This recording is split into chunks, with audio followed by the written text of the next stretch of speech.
Hello and welcome to episode 2 of Forever Everton, the FM20 beta save, and well, it's not going very well. We're down to 14th, we've won 3, we've drawn 5 and we've lost 7 after 15 games. And if we go take a look at the fixtures, last time you saw us, obviously we lost 1-0 to Aston Villa, which I realise isn't that many games ago, but since then we had that fantastic result, 4-0 over Chelsea. I did tweet about that because I was very, very happy. At the time, Chelsea hadn't won a game. They have improved their fortune somewhat. Let's go and have a look at them. Yeah, they're now up to 13th in the Premier League. They've gone above us and they've won 3 games now against Brighton, Watford and Sheffield United. But, yeah, like I say, we've been particularly horrible. Going back to the schedule again, we haven't had a win since that. Lost 3-2 to Crystal Palace, drew with Sheffield United, which again was one of those silly, frustrating games where I feel like we should have done better. Where are we? Yes, and then the 2-0 against Man City, that could have been a lot worse, but we were dominated quite significantly. But this was a good result. This was the derby game. I did tweet this one out as well, which is 2-2 with Liverpool. We actually went 1-0 up, and then it went to 2-1, and then we managed, or should I say, Dominic Calvert-Lewin managed a 92-minute equaliser, so that was nice. We played well, they played well. Obviously, important game, but it was nice to come away with a point, especially as we were expected to get hammered. They were top for a while. In fact, they're second at the moment, Liverpool. Only to Manchester City, just based on one draw. But our next team... Oh, I haven't finished the results yet. So yeah, 2-2 Liverpool, 0-0 with Tottenham. Tottenham, again, we possibly should have done better in that game, but they are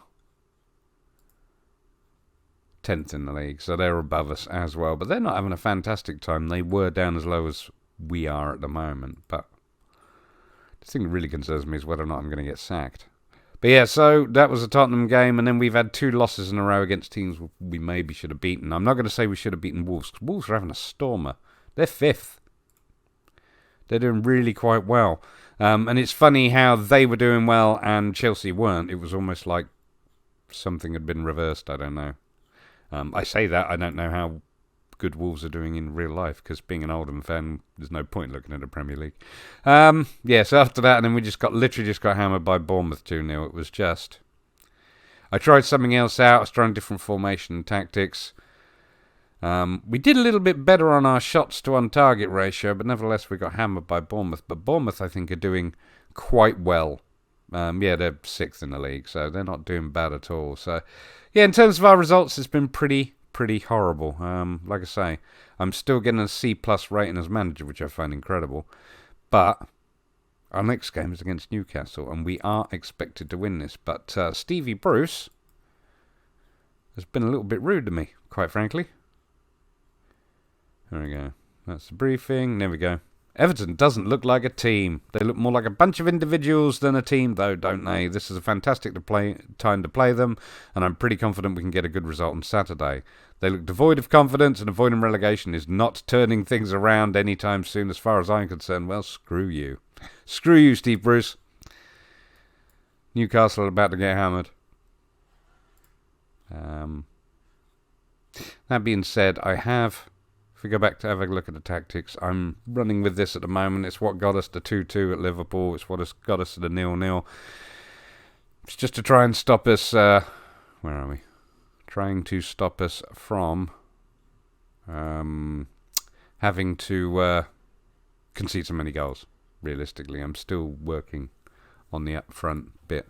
In fact, I had been playing around with that. And that's what he should be playing. There we go. Alrighty, that's better. So yeah, that's what we're going to be running into the next game with. The other thing I wanted to just quickly talk about was the injuries. Because Dean's still out. He's going to be out a while. He's pretty much our star player.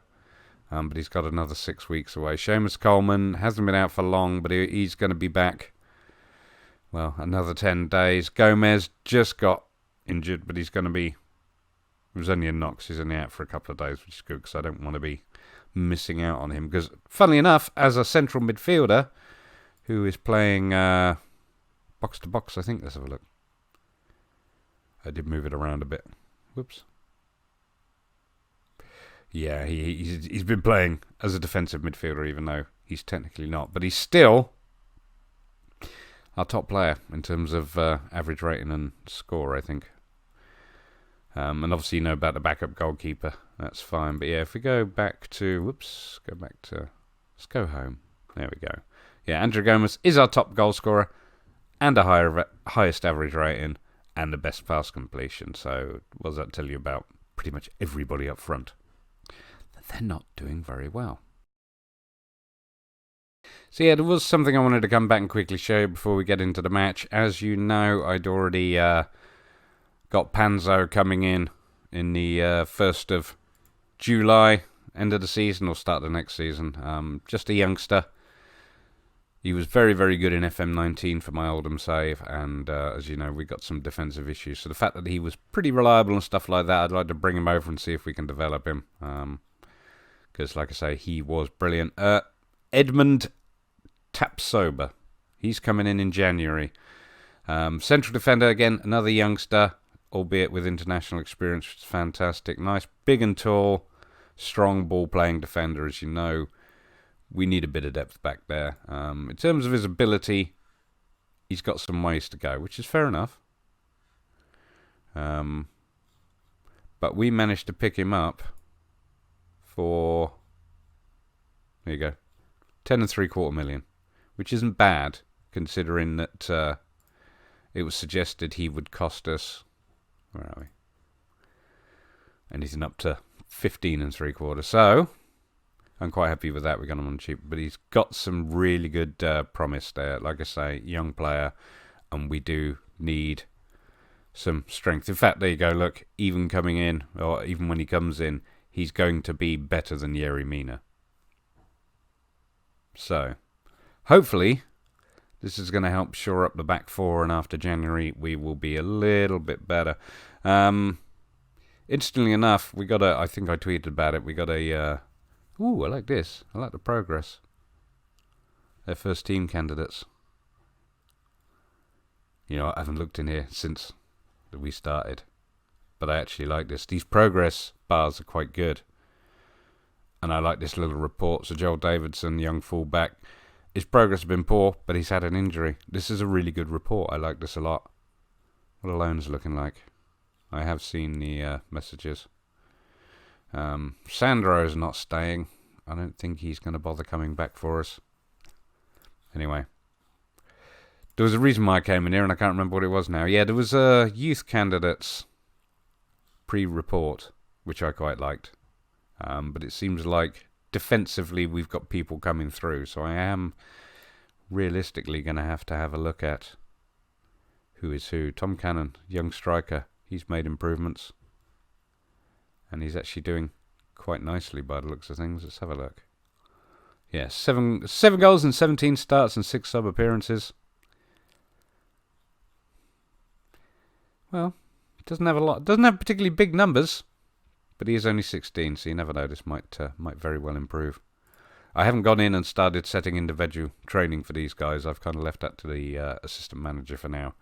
Realistically, I'm just trying to survive my first year in charge. There you have it. Everton end their 7-match winless run. 7 games without a win. That's horrible, isn't it? But no, that's fine. Last win, of course, was against Chelsea. And we have managed to get one against Newcastle. We're up to 12th. It's not a bad improvement. We're above Chelsea again. But wowzers, and poor old Newcastle, of course, now to the bottom. I'm glad that we got the win, but we got to do better than 1-0. Definitely got to do better than 1-0. I know I keep saying defenders and defensive midfielders is what we need, but apparently we need strikers too. Either that or I'm just haven't quite squeezed the best out of them yet. Yeah, we won. We got 3 points. That's excellent. I'm still bugless. I have not had any game-breaking bugs, crashes, nothing. Oh, manager performance is dropped to C from C+. And they're very disappointed about getting beaten by Wolves. Well, you're not the only one.